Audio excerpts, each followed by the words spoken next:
con Cristo Jesús, la esperanza y la luz que necesitas en tu corazón. Vive con Cristo, vive con esperanza.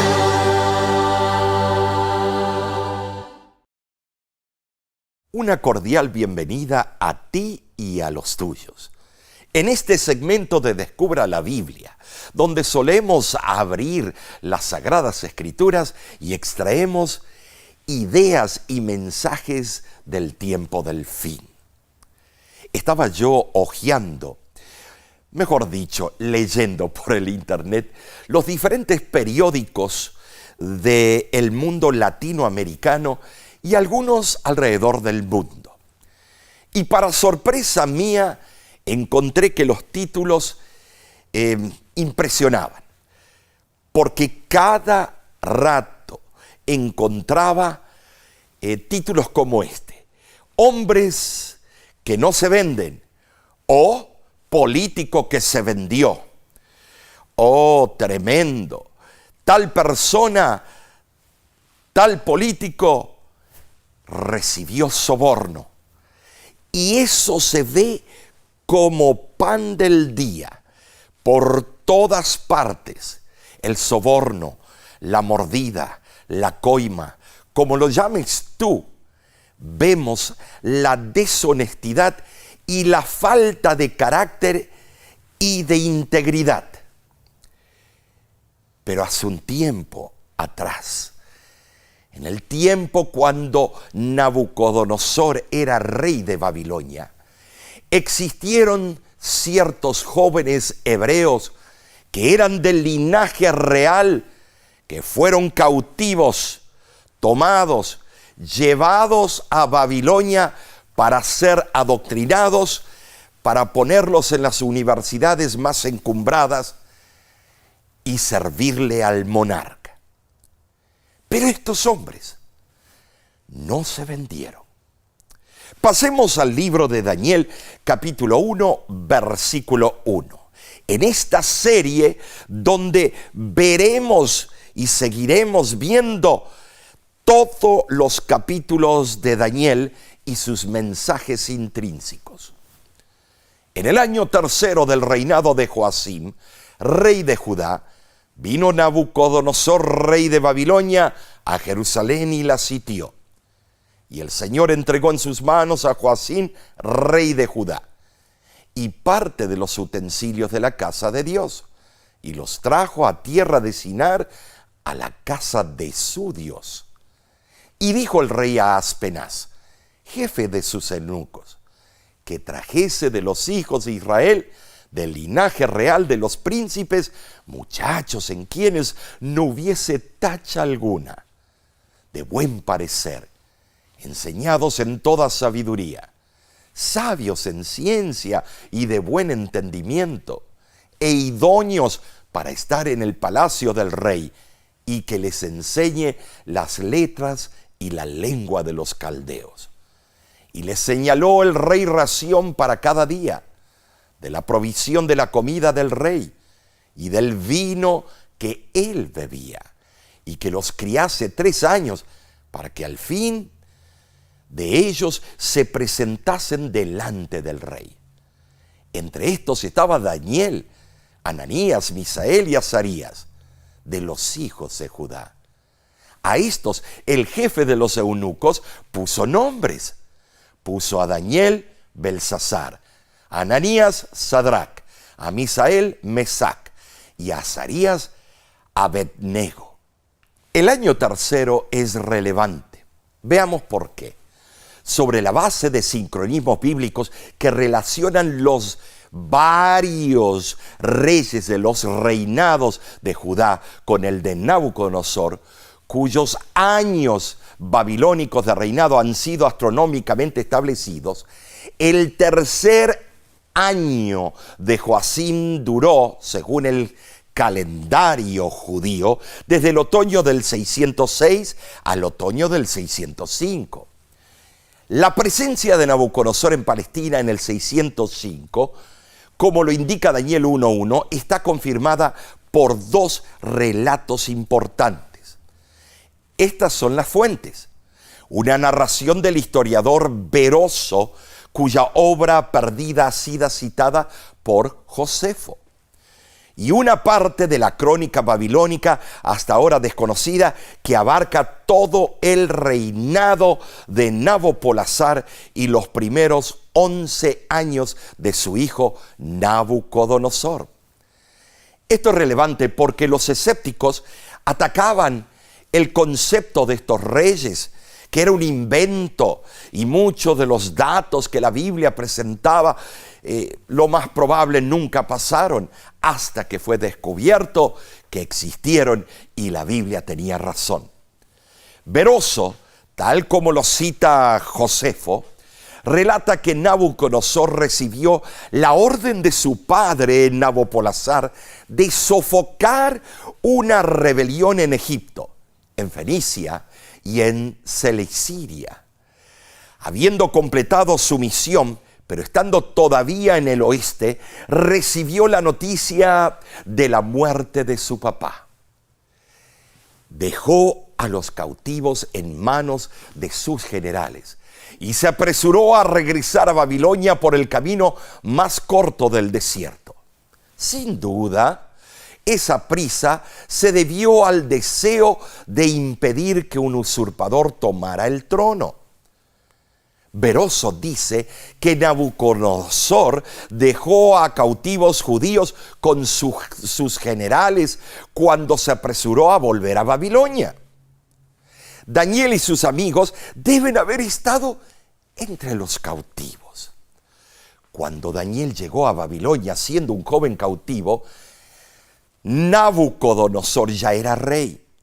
Desde entonces vio a Nabucodonosor reinar durante 43 años, ¿te imaginas? Una eternidad. De ahí que parezca eternamente natural que Daniel se refiera a él como rey. El dios principal de Babilonia era Marduk, que era llamado Bel o Señor. Su templo principal, llamado Esagila, en cuyo patio estaba la gran torre del templo, es interesante, estaba en el corazón de Babilonia. Los documentos cuneiformes babilónicos mencionan frecuentemente los tesoros de Esagila, el gran templo de Marduk. No se sabe cuál de los muchos edificios secundarios que pertenecían al conjunto del templo pudo haber, albergado esos tesoros. Sin embargo, se ha excavado una casa del tesoro de orden secular dentro del recinto del palacio. Los excavadores han llamado a este edificio Museo del Palacio porque encontraron allí colecciones o artefactos de esculturas e inscripciones de las ciudades conquistadas. Tremendo hallazgo. Como en un museo moderno, se exhibían también objetos de distintas partes del imperio. Aunque el edificio estaba abierto al público, se prohibía la entrada a personas malvadas, según una inscripción de la época. No sé cómo ellos decidían quién era bueno y quién era malvado. No sería imposible que muchos tesoros de Jerusalén, especialmente los que provenían de la tesorería real, fueran, expuestos en este museo del palacio y fueran vistos por muchos visitantes. Tremendo. Ahora, dice que en esas conquistas se trajo rehenes.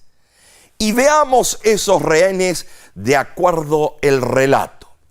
Nabucodonosor conquistó a Jerusalén en el año 605 a.C. y tomó rehenes de la casa real de Judá. Los conquistadores de la antigüedad tenían la costumbre de llevarse nobles como rehenes para asegurarse la lealtad de los enemigos vencidos. Veamos un ejemplo. Aquí vemos nosotros a Tutmosis III. Esta práctica se registra en el caso de él, quien después de derrotar a una coalición de gobernantes sirios y palestinos en la batalla de Megiddo en el siglo XV a.C., permitió a los reyes derrotados que siguiesen ocupando el trono. ¿Te das cuenta? Pero llevó a Egipto a un príncipe de cada uno de sus enemigos vencidos. Muy inteligentes, astutos. Además, dice que muchachos fueron traídos. Yeled en el idioma original. No hubiese tacha alguna. ¿Podemos encontrar muchachos así en estos tiempos? La salud física y una apariencia hermosa eran consideradas cualidades indispensables para un magistrado de alta alcurnia entre los antiguos. Tenían que representar la belleza de Babilonia. Entonces, estos jóvenes habrán sido bien guapos, bien elegantes, de acuerdo a la especificación del rey. Y con estas especificaciones vemos nosotros claramente y entendemos que por el hecho de ser alumnos de la Escuela Real de Cortesanos, los jóvenes recibían raciones de la casa real. Esta buena costumbre también se seguía en el último período persa, del cual tenemos mayor número de registros de la época que del período neobabilónico. Ahora, estos jóvenes muestran que habían sido elegidos para recibir instrucción en las universidades, en Susa, en diferentes partes del imperio. Sin duda se nombra a estos cuatro por su singular actuación. Su firme lealtad a Dios les ganó grandes recompensas en forma de honor mundanal y bendiciones espirituales. Con esto en mente, vayamos a analizar algunos puntos. Los nuevos nombres significaban su adopción en la corte babilónica. Pero es interesante que Dios en Apocalipsis capítulo 2, versículo 10, y en el capítulo 2, versículo 17, nos habla, y os daré un nuevo nombre. Parece ser que era una costumbre y que era bien entendida por los de antaño. Decidieron no contaminarse estos jóvenes. ¿Te imaginas hoy en día que la juventud no decida contaminarse? No ir en pachangas, en fiestas, tomaderas, borracheras. Estimados, esto es algo único. Pero sigamos analizando. Los babilonios comían carnes inmundas y ellos eran judíos. Los animales no habían sido muertos de acuerdo con la ley levítica, que había que desangrar, porque en la sangre está la vida, y claramente en el Pentateuco se prohíbe comer la sangre. Porción de los animales destinados al alimento era ofrecida primeramente como sacrificio a los dioses paganos, pero estos jóvenes creían en Jehová de los ejércitos. Entonces estos 3 puntos hacía imposible para estos jóvenes contaminarse con estas comidas. Ahora, el consumo de alimentos y bebidas sibaríticos y malsanos estaban en contra de los principios de la temperancia. Además, Daniel y sus compañeros prefirieron abstenerse de comer carnes. Decidieron ser veganos por ese tiempo. Ellos decidieron no hacer nada que perjudicara su desarrollo físico, mental y espiritual. Cuando se habla de la dieta vegetariana, que eso es un invento, que eso no vale la pena, que eso es un grupo de locos, quiero decirte algo. Estamos equivocados, porque la dieta vegetariana y vegana comenzó en la primera semana de la creación. No había muerte de animales, solo se comía los productos que Dios había creado, oleaginosas, frutas, verduras, los frutos del campo. Estimados, Daniel volvió al primer capítulo de Génesis y él se dio cuenta de que la dieta original en Génesis 1:29 era la manera de testificar y tener cuerpos fuertes. Indudablemente la cortesía, la gentileza y yo diría la fidelidad demostradas por estos hombres les conquistaron la gracia de sus superiores. Al mismo tiempo, ellos atribuyeron su éxito a la bendición de Dios. Dios obra con los que cooperan con Él. ¿Estamos de acuerdo? Ahora, ellos pidieron 10 días. Y veamos, ¿por qué? Parece ser un periodo demasiado corto para que se notara un cambio apreciable de apariencia y vigor físico, pero Dios iba a hacer un milagro, iba a acelerar los procesos de la salud. Gracias a sus hábitos de estricta temperancia, Daniel y sus compañeros disfrutaban de organismos sanos, saludables. Además, vemos claramente que su restablecimiento de los rigores de la larga marcha desde Judea fue algo más marcado que el de otros cautivos que no cultivaban hábitos de sobriedad. Estimados, la temperancia es importante. Además de ser importante, los frutos serán vistos por otros. Es una carta abierta, es una manera de testificar. ¿Por qué se hizo un estudio del pueblo adventista, no solamente en Loma Linda, sino en diferentes universidades del mundo? Y fue descubierto de que la gran mayoría de los adventistas viven más que el resto del pueblo. ¿Será por hacer caso a las indicaciones que Dios nos dio? Por lo menos las indicaciones de Levíticos 11. Algunos dicen, eso no tiene nada que ver con la salvación. Lo que entra no hace mal, sino lo que sale de la boca para afuera. Y mal utilizan esos versículos sacándolo fuera de contexto. Porque si tú no crees que lo que entra hace mal, vete al hospital y pregunta a los doctores y enfermeras cuántos de los enfermos no están allí por lo que comieron, ingirieron y por sus hábitos de vida. No vengamos con ese cuento. Lo que entra sí afecta porque somos templo del Espíritu Santo. En el caso de Daniel y de sus 3 compañeros, el poder divino se unió con el esfuerzo humano. Y esto es relevante. Y el resultado fue verdaderamente notable. Se mostró que sí se puede. Cuando volvamos a la patria eterna, estimados, allá no va a haber muerte de animales. Las proteínas las vamos a conseguir de forma natural. Yo no critico a los que han podido llegar a esa escala de ser veganos y vegetarianos. Aunque yo no lo sea y tú no lo seas, respetamos que esa teoría tiene razón y que algún día queremos llegar a ese punto completamente por el bien de la salud, no porque eso me va a hacer salvo. Entonces, la bendición de Dios acompañó la noble resolución de los jóvenes de no contaminarse con los manjares del rey. Pero eso es cosa dura.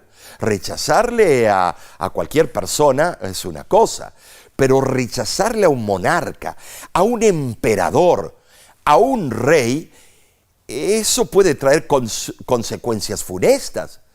Te pueden meter en el calabozo para que aprenda y le dan entonces la comida de los puercos. Pero estimados, él pidió, Daniel y sus compañeros, denos 10 días y ustedes verán los resultados científicos de esta dieta. No dijo científico, pero indirectamente sí lo dijo. ¿Sabían que la complacencia en alimentos y bebidas estimulantes no les permitiría alcanzar el mejor desarrollo, físico y mental? Ellos iban a ser examinados, iban a tener que pasar por un examen para llegar a la corte del rey. Ellos estaban representando al pueblo de Dios que había sido exiliado, que había sido llevado cautivo.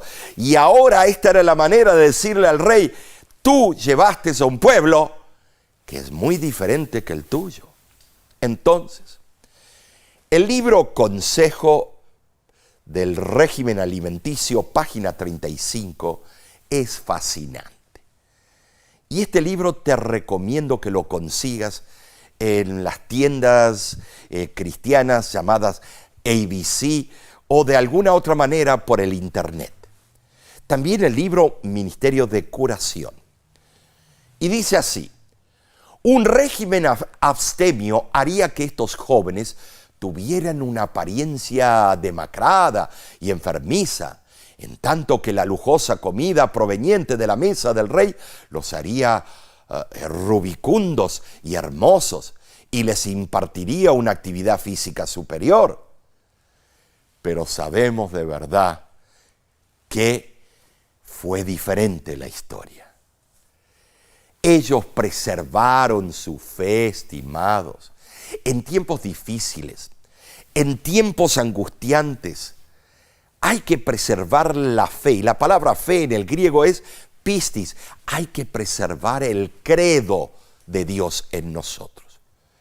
Me acuerdo cuando estaba vendiendo Biblias para pagar mis estudios, el jefe de los vendedores un día sale conmigo para enseñarme a vender. Llegamos a la casa y viene esta persona que no sabía nuestros principios y nos dice: les voy a dar un guindao. Y yo creía que era guindas, cerezas, y mi jefe también.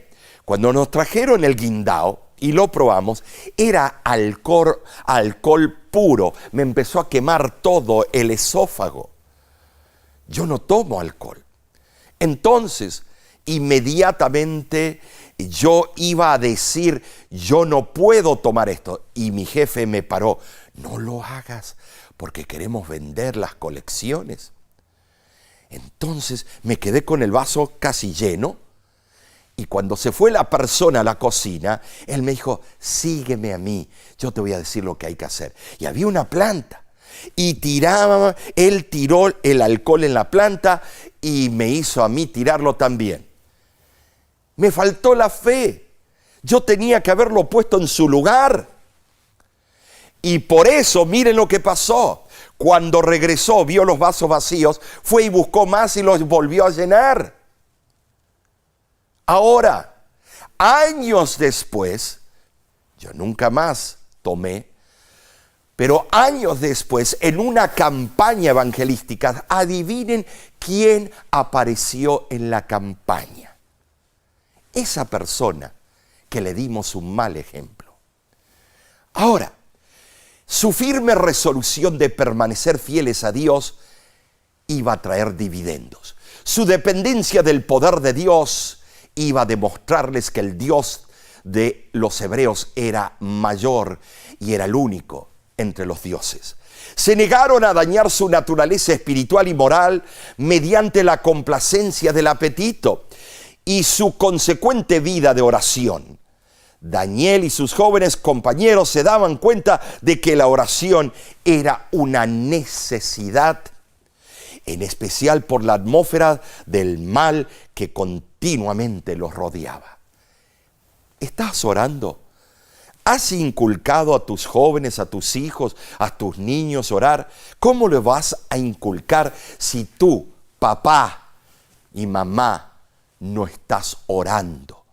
¿Cómo ese niño va a aprender si tú no eres el primero que oras? Entonces, Cuando el eunuco principal presentó sus graduandos ante el rey, al final de su periodo de preparación, un examen hecho personalmente por el propio monarca, Nabucodonosor demostró que los 4 jóvenes hebreos eran superiores a todos los otros, en fuerza y en belleza física, en vigor mental y realizaciones literarias. No tenían rival. Las preguntas que se le hicieron pueden haber incluido la explicación de un enigma, cosa que ha sido siempre una diversión favorita en las cortes de los países del cercano oriente. Además, el examen puede haber incluido resolver problemas matemáticos y astronómicos en los cuales los babilónicos eran maestros, como lo revelan sus documentos, o una demostración de habilidad para leer y escribir la difícil escritura cuneiforme. Oh, tremendo. La sabiduría superior de Daniel y de sus compañeros no fue el resultado del azar o del destino, ni aún de un milagro, como generalmente se entiende esa palabra. Los jóvenes se aplicaron diligente y concienzudamente a sus estudios y Dios bendijo sus esfuerzos. ¿Será que tú, hijo del reino, has hecho lo mismo? Dios hoy te dice, sé un ejemplo en el ambiente donde estás y permíteme a mí hablar por ti. ¿Lo harás tú? ¿Qué te parece si nos inspiramos en esos hombres que no se vendieron ni se compraron? Oremos. Padre que moras en los cielos, bendice a cada uno, que podamos tener el carácter y el temple de decir no al pecado. Bendícenos, Señor, y esto lo pido en el nombre de Cristo Jesús. Amén. De nuestra parte, de la voz de la esperanza, te decimos a ti y a los tuyos, que Dios te bendiga ricamente. La voz de la esperanza, al grito del corazón, alcanza